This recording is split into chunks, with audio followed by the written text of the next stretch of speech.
हमारे कुछ भाई लोगों ने पूछा था कि जो प्रधानमंत्री आवास योजना का जो शहरी भाग है उसके लिए आवेदन कैसे करें और उसमें आवास कैसे मिलता है, उसकी पात्रता क्या है।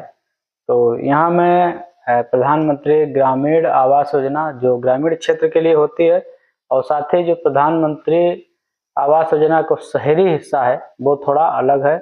ग्रामीण क्षेत्र में सूचियां पहले से बनी थी, शहर में इस तरह की कोई सूची नहीं बनी थी जिससे ये निर्धारित किया जा सकता कि फला फला व्यक्ति आवास दिए जाने हेतु पात्र हैं। तो वहाँ पे नियम बनाए गए और नियम बनाने के साथ साथ वहाँ पे ऑनलाइन आवेदन कराए जाने की व्यवस्था की गई।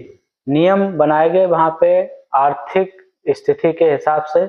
तो जो आर्थिक स्थिति के हिसाब से 4 कैटेगरी शहर में विभाजित की गई हैं।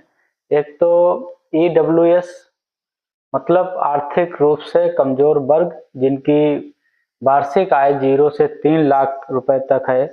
और साथ ही उसके बाद फिर LIG निम्न आय वर्ग, इसमें 3 लाख से 6 लाख रुपए इनकम वाले लोग आते हैं। और MIG मध्यम आय वर्ग जिसे बोलते हैं, इसमें 2 हिस्से किए गए हैं, एक तो 6 से 12 लाख रुपए और दूसरा 12 से 18 लाख रुपए। अब जब भी आप इसके लिए आवेदन करने जाएं तो इनकम सर्टिफिकेट आप जरूर ले जाएं और साथ ही इनकम सर्टिफिकेट के अलावा अन्य जो वहाँ पे जो आपकी भूमि वगैरह है उसके कागज होने चाहिए। आधार कार्ड है, बैंक खाता है और निवास प्रमाण पत्र वगैरह है, ये सारी चीज़ें वहाँ लगती हैं। तो आवेदन जब आप करने जाएंगे तो उसमें 3 हिस्से खुल के आते हैं जब भी उसका वेबसाइट खोली जाएगी आवास वाली। तो सबसे पहले उसमें आएगी CLLS का मतलब होता है क्रेडिट लिंक्ड सब्सिडी योजना। ये हिस्सा उन लोगों के लिए है जो अपना घर बैंक से होम लोन लेके बनाते हैं। तो ऐसे लोगों को होम लोन अप्लाई करने के साथ साथ ही इसका भी अप्लाई करना पड़ता है। इसमें सरकार इन लोगों को ब्याज पे सब्सिडी देती है। अगर आप 0 से 3 लाख वाले कैटेगरी में हैं, मतलब EWS की कैटेगरी में हैं, तो आपको 30 वर्ग मीटर बनाने के लिए होम लोन मिल जाएगा आसानी से। और LIG में 60 वर्ग मीटर और MIG के 2 हिस्से हैं, इसमें 160 वर्ग मीटर और दूसरे में 200 वर्ग मीटर तक का मकान आप लोग बना सकते हैं जिन लोगों के पास मकान नहीं है।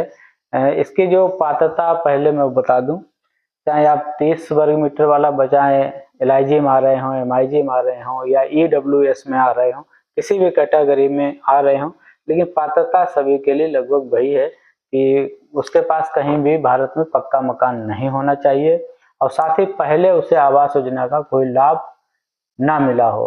तो ये शर्तें हैं और जो और 4 शर्तें हैं वो मैं आपको बताऊंगा।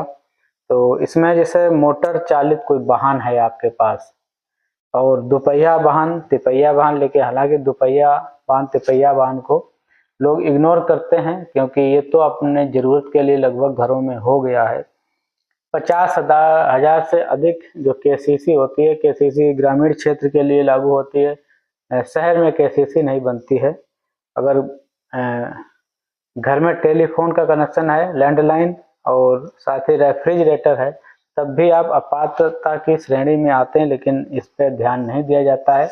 ये सारी जरूरत की चीजें हैं, हर घर में मिल ही जाती हैं। तो ये पात्रता अपात्रता हो गई कि अगर इतना चीज आपके पास है, घर में कोई सरकारी नौकरी में कोई सदस्य लगा हुआ है तो वो भी अपात्र आता है और साथ ही जो इनकम टैक्स देता है वो भी अपात्रता की श्रेणी में आता है।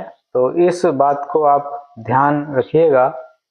तो अभी हमने बताया CLLS जिसमें होम लोन पे सरकार सब्सिडी देती है। कितनी सब्सिडी देती है? इसमें अधिकतम 2,67,000 रुपए की आपको सब्सिडी दी जाएगी ब्याज में।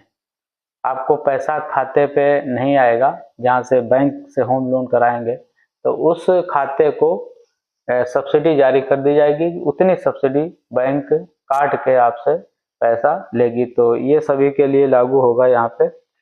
और जिन लोगों के पास अपने मकान बिल्कुल नहीं है, उनकी ज़मीन है, झोपड़ी रखे हुए हैं, ऐसे लोग या किसी ने एक कमरा बनवा लिया, 2 कमरे छोटे-छोटे बनवा लिए और उसके पास थोड़ी जगह है, या वो चाह रहा है कि हम अपने मकान का विस्तार कर लें, मतलब 1-2 कमरे और बना लें, प्लास्टर करवा लें, उसमें ठीक से मेंटेन कर लें, तो उसके लिए भी अप्लाई होता है। तो वो आता है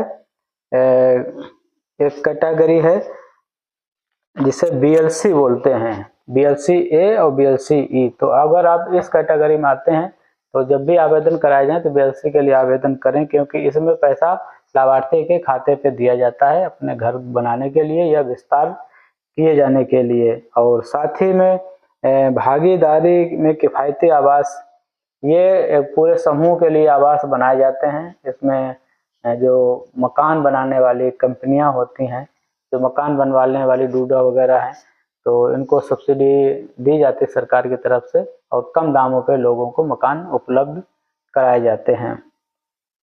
तो ये स्थिति थी, हमें लगता आप समझ गए होंगे। ग्रामीण क्षेत्र की मैंने बात नहीं की है, लेकिन फिलहाल आप आवेदन अगर करना चाहें तो करवा सकते हैं जाके कहीं भी सीएससी पे, जन सुविधा केंद्र पर।